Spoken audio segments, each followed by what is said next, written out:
Hi, I'm Bailey. I finished Gallant by Victoria Schwab last night and I really want to talk about it. I love Victoria Schwab. I've read 13 of her books. I haven't yet read her middle grade Everyday Angel series. I haven't read the graphic novel The Extraordinaries.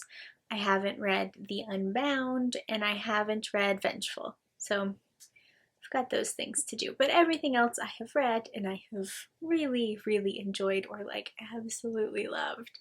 They're just like such a great author. I really like Victoria Schwab, so that's kind of my baseline. But to Gallant specifically, this book is about a girl named Olivia Pryor. Olivia was orphaned as a very small child and she was left at the Merlantz School for Independent Girls. Olivia is mute and she primarily communicates through sign language, though the one person at the school who also understood sign language is recently departed. One of the more odd things about Olivia is that she can see ghouls all over the place. Her favorite place on school grounds is this shed that has a ghoul in it, so everyone else is kind of freaked out by the shed, but they don't know why because only Olivia can see the ghoul. But Olivia goes in there, the ghoul leaves her alone, and she can be by herself. Olivia's one possession from her previous life is a diary written by her mother. One day, a letter from Olivia's uncle arrives and says that they have been looking for Olivia and that they would like Olivia to come live with them at Gallant. And Gallant is mentioned by name in her mother's journal, where she warns Olivia to never go there. Obviously, Olivia does not heed the warning of the journal and she goes to Gallant. Something interesting about this that differs from a lot of Schwab's other work is the scope of this book. This book is very insular. A majority of the story takes place in 3 or 4 locations, 4 if you include a car, and it has quite a small cast. I don't think that this is negative, it's just like an interesting difference from a lot of her other work. I think it's really interesting to look at this book through the lens of it being written while Schwab was in lockdown, obviously, during the ongoing pandemic. The book isn't set in the present, it's kind of set in a nebulous idea of the past, but a lot of it feels very present because of the isolation and loneliness that Olivia is dealing with. It feels very indicative of the way most people felt during lockdowns. It was a really interesting experience reading something that felt incredibly current while being set, you know, in a time that I assume is not now. Maybe it is supposed to be modern, I just missed that. A much smaller aspect than that I really liked is I really liked the way that Schwab plays with color in this book. One of the days I was reading this book, I played Wordle that day and it was the day the word was vivid, and I was like, oh, that is a really good word for Gallant.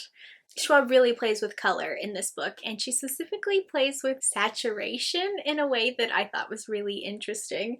It gave important story and character information by how vibrant the color was, and I thought that was really well done and interesting, and she did it in a very nuanced, fun way. And aspects of the writing, like the color, like the way she described the setting, made me really want this book as a movie, which is not something I typically desire while reading. I think this book would be like an excellent, creepy animated movie. I would absolutely adore that. As always in Victoria Schwab's writing, this book features a doorway. In Gallant, the doorway specifically is a gate, and it is just incredibly well done. I really liked the way that the gate was used in this book.